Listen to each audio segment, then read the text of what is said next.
SG Consultancy Services. Study MBBS in Russia, Philippines, Uzbekistan.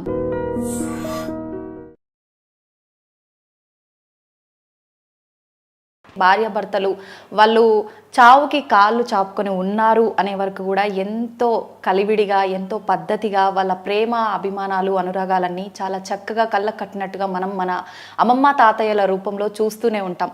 మరి ఎందుకు ఇప్పటి కాలంలో అవన్నీ మనకు కనుమరుగైపోయాయి? ఇలాంటి విషయాలన్నింటినీ మనతో షేర్ చేసుకోవడం కోసం, మనందరికీ తెలియచెప్పడం కోసం ప్రస్తుతం మనతో పాటు ఉన్నారు కౌన్సిలింగ్ సైకోథెరపిస్ట్ పద్మా కమలాకర్ గారు మనతో పాటు ఉన్నారు. ఇప్పుడు మేడంతో మాట్లాడి మరిన్ని విషయాలు తెలుసుకుందాం. నమస్తే మేడం. నమస్తే మేడం, ప్రస్తుత కాలంలో భార్యాభర్తల్ని చూసుకుంటే ఎక్కడ అన్యోన్యత అనేదే లేకుండా పోయింది. వాళ్ళకున్న కిడ్స్ కోసం కానీ, ఫ్యామిలీ రెస్పాన్సిబిలిటీస్ కోసం మాత్రమే ఈ రిలేషన్ కంటిన్యూ చేస్తున్నారేమో అనేటట్టుగానే అయిపోయింది. ఒకప్పటి కాలంలో చూసుకుంటే మనం పెద్దవాళ్ళని, తాతయ్యలు, అమ్మలు, ఆ కాలంలో చాలా రిలేషన్ అనేది మంచి గుడ్ రిలేషన్ కనిపించేది వాళ్ళలో. ఎందుకు మేడం, రీజన్ ఏంటి? వాళ్ళకి వీళ్ళకి మధ్య, ఈ జనరేషన్కి ఆ జనరేషన్కి మధ్య ఇంత తేడా ఎందుకు?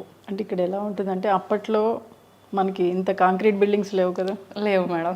చిన్న గుడిసెలు, ఓకే, చక్కగా అందరూ ఉమ్మడి కుటుంబాలు ఉండేవి. అవతల ఊర్లో ఎవరున్నారు తెలిసేది, లేకపోతే అవతల రాష్ట్రాల్లో ఎవరున్నారో తెలిసేది. కానీ ఇప్పుడు ఈ కాంక్రీట్ బిల్డింగ్స్ వచ్చాక పక్క ఫ్లాట్లో ఎవరున్నారో కూడా తెలియట్లేదు. అంటే అంత వేరియేషన్స్ పెరిగిపోయినాయి. బట్ అంటే కాలం మారుతున్న కాలమాన పరిస్థితులకు అనుకూలంగా మనము మారాలి. అంటే అప్పట్లో ఎలా ఉండేదంటే, ఉమ్మడి కుటుంబాలు ఉండటంతో పెళ్ళయిన తర్వాత ఒక వైఫ్ అండ్ హస్బెండ్ ఎలా ఉండాలి ఏంటనేది పెళ్లికి ముందు ఏం చేసేవారంటే, ఒక మ్యారేజ్ సెట్ అయింది అనుకున్నప్పుడు ఎవరైతే వైఫ్ అండ్ హస్బెండ్ బాగుంటున్నారో వాళ్ళ దగ్గరికి అమ్మాయిని పంపించేవారు, అటు వాళ్ళ అబ్బాయిని పంపించేవారు. అంటే వాళ్ళు నేర్చుకుంటారు. అవును, అక్కడ కొన్ని విషయాలు నేర్చుకుంటారు. వాళ్ళ భార్యాభర్తలు ఎలా ఉన్నారు, ఏంటి, ఏం చేస్తున్నారు అని తెలుసుకుంటారని మ్యారేజ్ సెట్ అయిన కొన్ని రోజులకి పంపించేసేవారు. ఓకే, అక్కడ వాళ్ళు వైఫ్ అండ్ హస్బెండ్ ఎలా ఉన్నారు ఏంటి అనేది వీళ్ళు కాస్త తెలుసుకునేవారు. ఓకే, తెలుసుకున్నాక మ్యారేజ్ అయిన తర్వాత ఏమైనా గొడవలు వస్తే పెద్దవాళ్ళు ఏమనేవారంటే, కొన్ని బాగా సివియర్ అయితే వీళ్ళు కూర్చోబెట్టి, తాతలో, అమ్మమ్మలో, నాన్నమ్మలో కూర్చోబెట్టి మాట్లాడేవారు. లేదు అంటే వాళ్ళకి వదిలేయండి, వాళ్ళు చూసుకుంటారని అప్పట్లో పెద్దవాళ్ళు అనేవారు. ఓకే, దాంతో ఏమయ్యేదంటే, ఓకే వాళ్ళు తెలుసుకుంటారు అనేటప్పటికీ మేము తెలుసుకోవాలా అనే ఆలోచన వీళ్ళకి వచ్చి, ఏదైనా సమస్య వస్తే దాన్ని ఎలా పరిష్కరించుకోవాలని వాళ్ళుగా ఆలోచించుకునేవారు, వైఫ్ అండ్ హస్బెండ్ కూర్చొని మాట్లాడుకొని. ఓకే, ఓకే, అలా చేసేవారు. ప్లస్ ఏంటంటే, ఎవరైనా వాళ్ళ రూమ్లోకి వెళ్ళాలి అంటే వెళ్ళనిచ్చేవారు కాదు. వాళ్ళ ప్రైవసీ వాళ్ళకు ఉండేది. వాళ్ళ స్వతంత్రత వాళ్ళది, వాళ్ళ రూమ్ అది, మీరు వెళ్ళడానికి లేదు. ఎప్పుడైనా అవకాశం ఉంటే వాళ్ళు బయటకు పిలిచి ఏమన్నా ఉంటే అడగండి అనే వేలో ఉండేది. ప్లస్ అప్పట్లో మ్యారేజెస్ కూడా ఎలా ఉండేయంటే, ఒక 5 days 6 days ఉండేది. అందులో ఒక రోజు వరుసైన వాళ్ళకి ఒక రోజు పెట్టేవారు. ముత్తాతల నుంచి లేదా బావా మరదల నుంచి అందరూ ఆ రోజు గ్యాదర్ అయ్యేవారు. గ్యాదర్ అయ్యి సరదాగా జోకులు వేసుకోవటం, అది అంటే వరుసైన వాళ్ళని ఎలా ఏడిపిస్తారు ఏంటి అనేది చాలా హెవీగా ఉండేది ఆ 1 day ఫుల్. ఓకే, ఎప్పుడైతే అలా అంటే బావని మరదలు ఇలా ఏడిపిస్తారు, లేకపోతే మరదల్ని బావలు ఇలా ఏడిపిస్తారు, అమ్మమ్మలు తాతయ్యలు ఇలా ఏడిపించుకుంటారు అనే వేలో ఆ రోజంతా గడిచేది. అక్కడ ఏమవుతుందంటే, లైంగికంగా సెక్స్ కోరికలు ఏమన్నా ఉన్నా అలా మాట్లాడుకోవటం వల్ల ఆ కోరికలు ఫ్రీ అయిపోయాయి. ఓకే, అలా ఫ్రీ అయిపోవడంతో మ్యారేజ్ అయిన తర్వాత ఇంకందరూ ఎవరి పనిలో వాళ్ళు వెళ్ళిపోయేవారు. ఓకే, ఇంకా దీని గురించి ఉండేది కాదు. అంటే మనం అనుకుంటాం అప్పట్లో ఎవరు సెక్స్ గురించి చెప్పేవారు కాదు, బట్ ఆ రోజు ఉండటంతో ఇలా సరదాగా జోక్స్ చాలా ఎటకారంగా కూడా ఉండేవి. మీరు అబ్జర్వ్ చేయండి, తాత అమ్మమ్మని అనటం, నానమ్మని అనటం, ఇలా చాలా అసలు చాలా ఎక్కువ ఉండేవి అప్పట్లో. కానీ ఇప్పుడు ఏవి అంత సరదాగా, అంత లవ్లీగా మాట్లాడుకోవటం చేయటం అప్పట్లో పెద్దవాళ్ళు మాట్లాడుకున్న ఎంజాయ్ చేసేవారు. ఓకే, ఎవరేమనేవారు కాదు. కానీ ఇప్పుడు ఎలా అయిపోయిందంటే, ఒక మ్యారేజ్ అనేది ఒక బిజినెస్ అయిపోయింది. ఓకే, ఇప్పుడు చూడండి, ప్రీ మ్యారిటల్ వెడ్డింగ్ షూట్ అని, ప్లస్ ఇంకా హెల్దీ అని, ఇవన్నీ అవన్నీ చెప్పి మొత్తం అసలు ఏదో కలగాపులంగా చేస్తున్నట్టు ఉంది. మ్యారేజ్ అనేది ఏంటంటే ఒక ఫోటోషూట్ కోసం, ఆ ఫోటోలు చూసుకోవడం కోసం, ఆ వీడియోలు చూసుకోవడం కోసం మాత్రమే మ్యారేజ్ చేస్తున్నారేమో అని అనిపిస్తుంది. ఓకే, అందులో అంత అద్భుతంగా కనిపించాలనుకుంటా, అంటే అద్భుతంగా కనిపించాలి, కానీ మనసు ఎలా ఉంటుందంటే నీళ్ళు. అంటే ఇవన్నీ ఇంపార్టెంటే గానీ వీటితో పాటు మనకు మానవ సంబంధాలు అనుబంధాలు కూడా అవి ఉండట్లేదు. అవును. ఇప్పుడు చూడండి మీరు అప్పట్లో ఏంటి ఒక మ్యారేజ్ సెట్ అయిన తర్వాత అందరు బంధువులందరూ వచ్చేసి పిండి వంటలు చేసేవారు, ఈ పసుపు దంచడం కానీ అసలు ప్రతిదీ చేసేవారు. ఇప్పుడు హెల్దీ అంటున్నారు, లేకపోతే మెహందీ అంటున్నారు, అది సంగీత్ అంటున్నారు. ఎవరు డాన్స్ చేస్తున్నారు? డబ్బులు పెట్టి తీసుకొచ్చుకొని వాళ్ళతో డాన్సులు చేయిస్తున్నారు అంతే. కానీ అప్పట్లో ముసలి వాళ్ళు కూడా చేసేవారు, చాలా సరదాగా పాటలు పాడేవారు, వాళ్ళే పాటలు పాడేవారు. అవును. అసలు ఎంత అద్భుతంగా పెళ్లి కూతురు చేసినప్పుడు, పెళ్లి కొడుకుని చేసినప్పుడు వాళ్ళని తీసుకొచ్చి మీరు పాటలు పాడండి, లేకపోతే దగ్గర వాళ్ళు ఎవరు నువ్వు బాబాడితో పాటలు నువ్వు పాడు అని ఇలా పిల్లల దగ్గర నుంచి పెద్దవాళ్ళ వరకు మన బంధువుల్లో ఎవరు బాగా పాటలు పాడతారు, ఎవరు బాగా డాన్స్ చేస్తారని తీసుకొచ్చి చేయించేవారు. ఓకే. అప్పుడు మన కోరిక తీరిపోయేది. అవును. ఫ్రీ అయిపోయేవాళ్ళు. ఎప్పుడైతే ఫ్రీ అయిపోయామో ఫ్రీ ఆలోచనలు వస్తాయి, పాజిటివ్ ఆలోచనలు పెరుగుతాయి. ఓకే. కానీ ఇప్పుడు అలా ఉండట్లా. మ్యారేజ్ అయిపోయిన 2వ రోజే గొడవలు పెట్టుకోండి. మ్యారేజ్ కూడా అవసరం లేదు. ఈ మధ్యన ప్రీ వెడ్డింగ్ షూట్ జరిగిన 3-4 డేస్కే 5 డేస్కే నాకు ఈ అబ్బాయి వద్దు, నాకు ఈ అమ్మాయి వద్దని నేను అది చాలా హ్యాపీ ఫీల్ అవుతున్నా.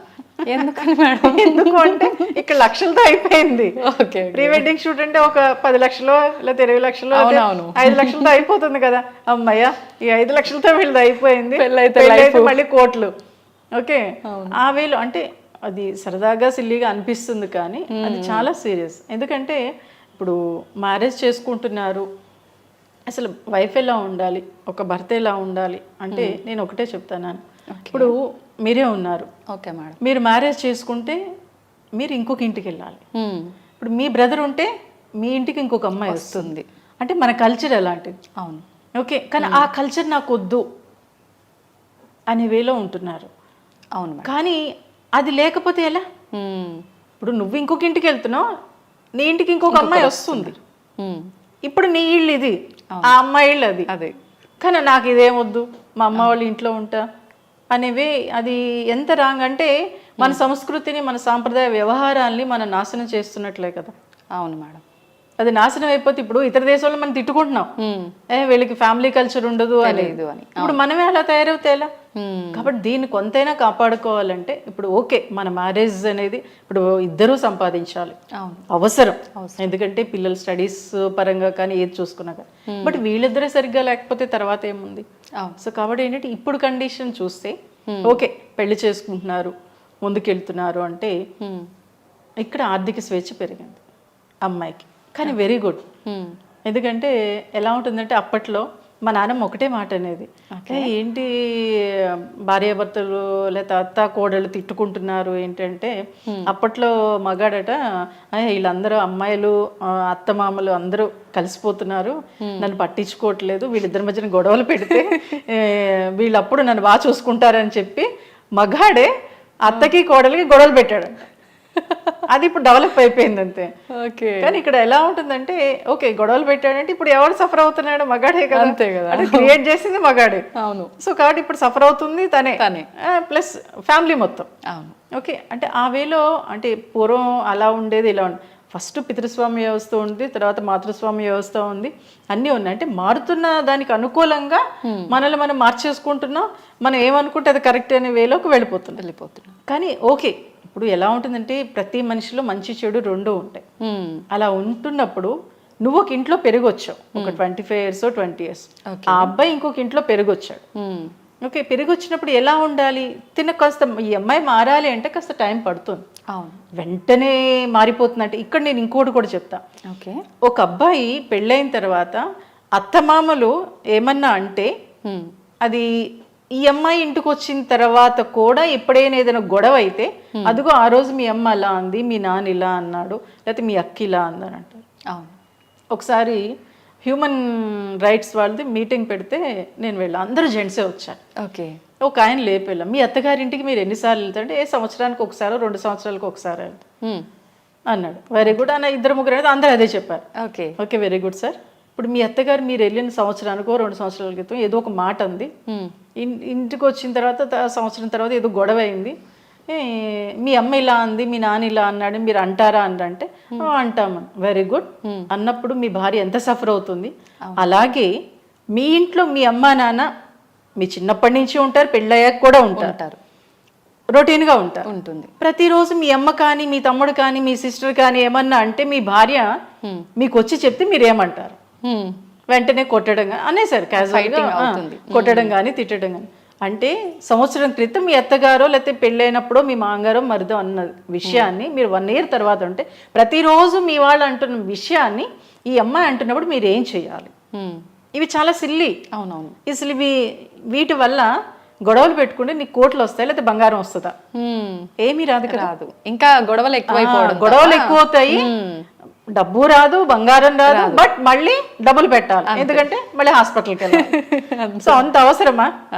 బట్ ఈ విషయాన్ని దీనివల్ల ఏమన్నా నువ్వు మరింత బాగా జాబ్ చేయగలుగుతావా, లేకపోతే మీ వైఫ్ అండ్ హస్బెండ్ బాగా ఉండగలుగుతారా అంటే ఏమీ ఉండదు మేడం. ఎప్పుడు కూడా వైఫ్ అండ్ హస్బెండ్ మధ్య అయితే ఏదైనా గొడవలు అవుతున్నా అవి రీసైకిల్ ఎప్పుడు తిరుగుతూనే ఉంటాయి. ఈ రోజు గొడవ అయింది, 10 రోజుల తర్వాత గొడవ అవుదంటే మనం చెప్పలేం, అవ్వచ్చు అవ్వకపోవచ్చు. బట్ కాబట్టి ఇక్కడే వదిలేసేయాలంతే. ఎప్పుడైతే అలా వదిలేసామో ఆటోమేటిక్గా మైండ్ ఫ్రీ అవుతుంది. కాసేపటికే ఓకే నా భార్యే కదా నన్ను ఉంది, లేకపోతే నా భర్తే కదా, అలాగే మీ అమ్మా నాన్న చెప్పారు మీ వైఫ్ గురించి, లేకపోతే మీ వైఫ్ వాళ్ళ గురించి చెప్పింది అని ఇవద్దు వదిలేసే, ఇవేం ఉపయోగం లేను కదా అని ఇద్దరు అనుకోగలగాలి. ఓకే. అలాగే ఒకటే చెప్తున్నా, ఎందుకంటే ఒక వైఫ్ నీ ఇంటికి వచ్చినప్పుడు తన అక్కడ అపురూపంగా పెరిగిన అమ్మాయి ఒక మహారాణి లాగా అసలు కాలు కింద పెట్టకుండా పెంచిన సందర్భాలు కూడా కొన్ని ఉంటున్నాయి. కాబట్టి ఏంటంటే నీ ఇంటికి వచ్చినప్పుడు నీ వ్యక్తిత్వం, నీ వ్యక్తి అయినప్పుడు నీ తల్లిదండ్రుల ముందు నీ అక్క చెల్లెల ముందు తిట్టాల్సిన అవసరం లేదు. నువ్వు తిట్టు, రూమ్లో తిట్టు, ఏమందు. రూమ్లో తిడితే అసలు బయటకు వచ్చా కూడా చాలా ఫ్రీగా చాలా లవ్లీగా నవ్వుతూ ఉంటుంది. ఇక్కడ 10 మంది ముందు ఎట్టి పరిస్థితుల్లో ఒక మగాడు అనేవాడు తిట్టకుండా ఉంటే భర్తని నెత్తి మీద పెట్టుకొని చూసుకుంటుంది భార్య.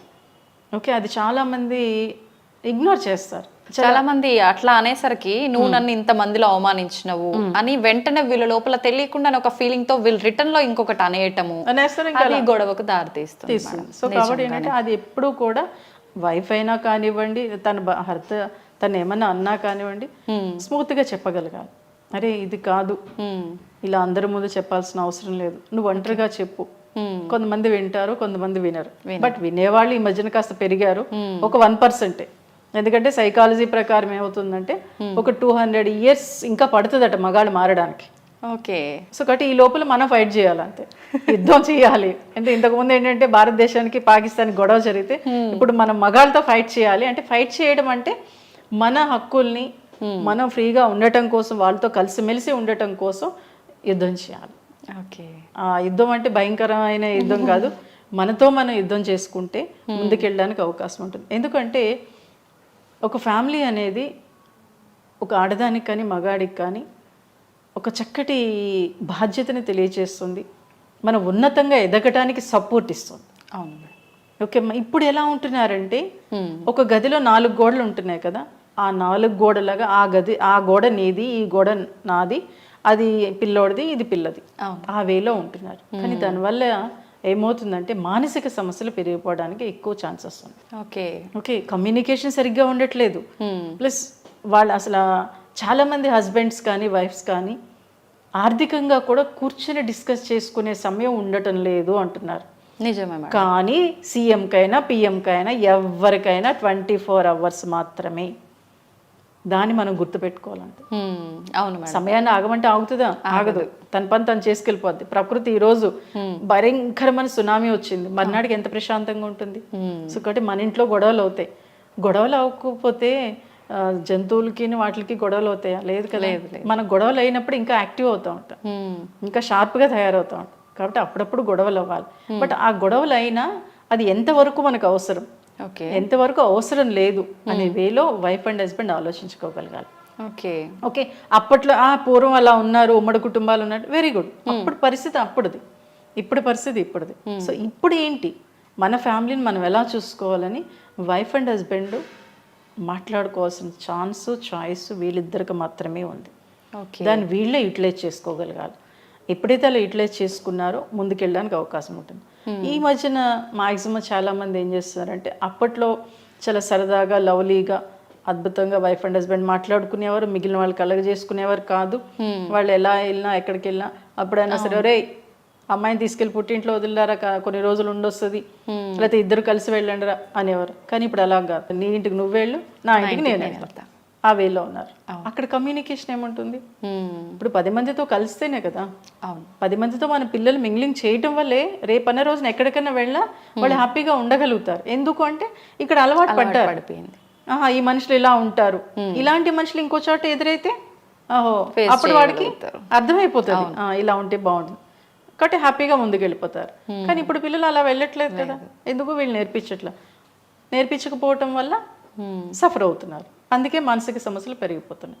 సో కాబట్టి ఏంటంటే ఒక వైఫ్ అండ్ హస్బెండ్ కరెక్ట్ వేలో ఉండాలంటే మీ కమ్యూనికేషన్ ఎలా ఉంది, మీ ఫిజికల్ రిలేషన్ ఎలా ఉంది, ప్లస్ మీ ఆర్థిక స్వేచ్ఛ ఎలా ఉంది, ఈ మూడింటిని మీరు అబ్జర్వ్ చేసుకొని ముందుకెళ్తే మటుకు హ్యాపీగా ఉండగలుగుతారు. అలాగే అంటే ఫిజికల్ రిలేషన్ అంటే లైంగికంగా ఓన్లీ సెక్సే కాదు, ఓకే, మాట్లాడుకునే విధానంలో కూడా లవ్లీనెస్ ఉంటుంది.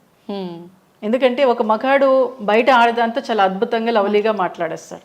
అదే ఇంటికి వచ్చి ఒక భార్యతో నా భార్యే కదా అనుకుంటాడు. కాదు, బయట సినిమాలో మనం చూస్తూ ఉంటాం, అది సినిమానే కదా అనుకుంటాం. ఏం కాదు, జీవితాన్ని చూసే సినిమాలు తీశారు, ఇక్కడి నుంచి అక్కడికి వెళ్ళింది. ఓకే, సో అది మీరు చూసి నేర్చుకోండి. ఎందుకంటే ఒక మాట అనేది మనల్ని ఒక ఉన్నతమైన వ్యక్తిగాను మార్చచ్చు, చంపేను కూడా చంపేయచ్చు.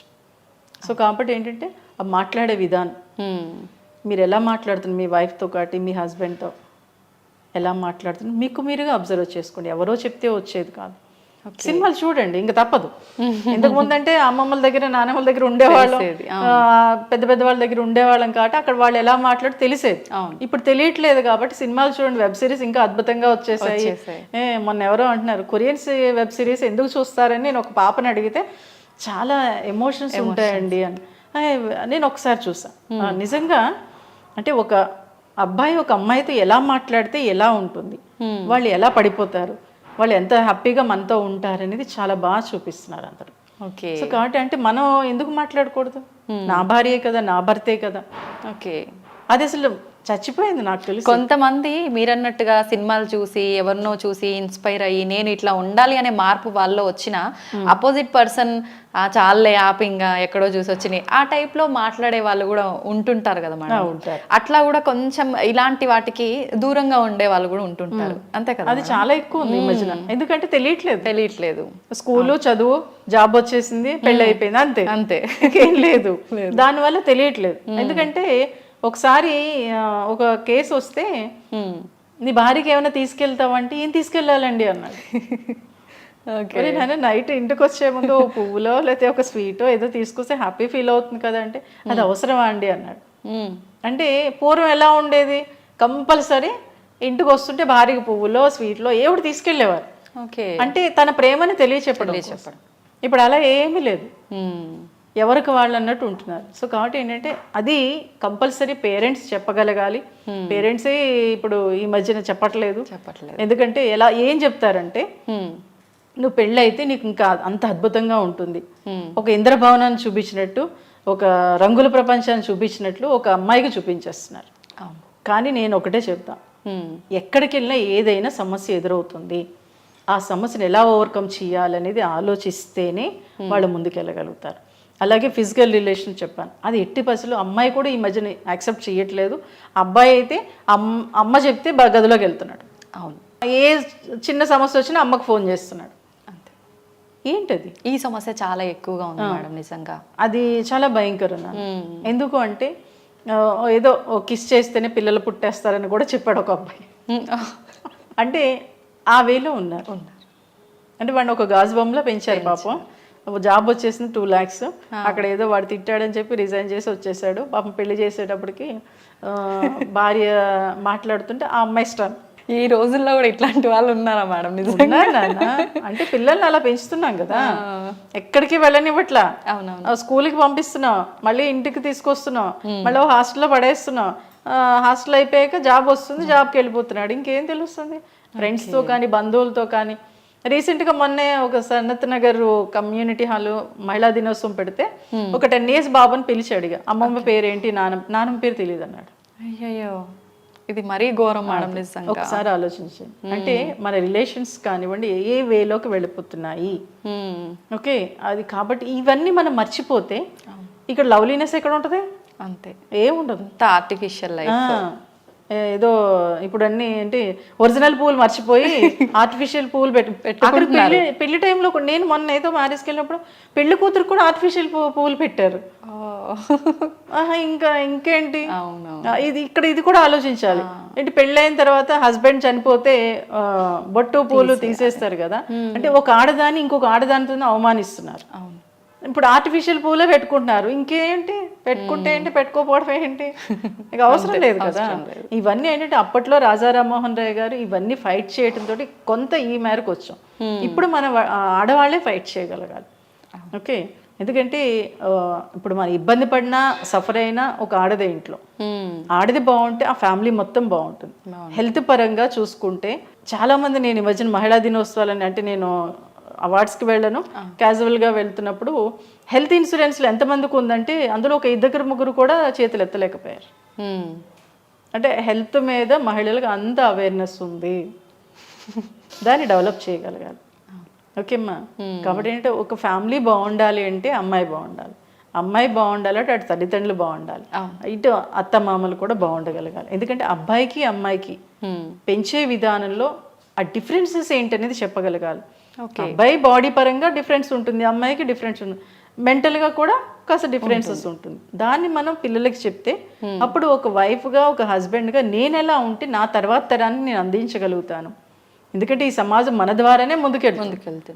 ఓకే, మనం సరిగ్గా లేకపోతే తర్వాత తరం బాగోదు. సో కాబట్టి వైఫ్గా హస్బెండ్గా నువ్వెలా ఉంటున్నావు, నీ ఫ్యామిలీతో నువ్వేం చేస్తున్నావు.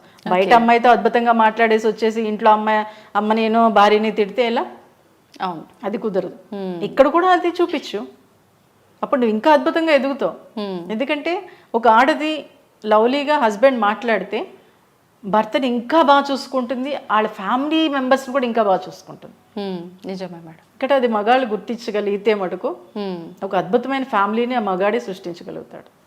ఆ అవకాశాన్ని వీళ్ళు ఉపయోగించుకుంటుంటే మన ఫ్యామిలీస్ బాగుంటాయి. అప్పటి తరం అయిపోయింది. ఇప్పటి తరాన్ని మనం ముందుకు తీసుకెళ్ళాలి.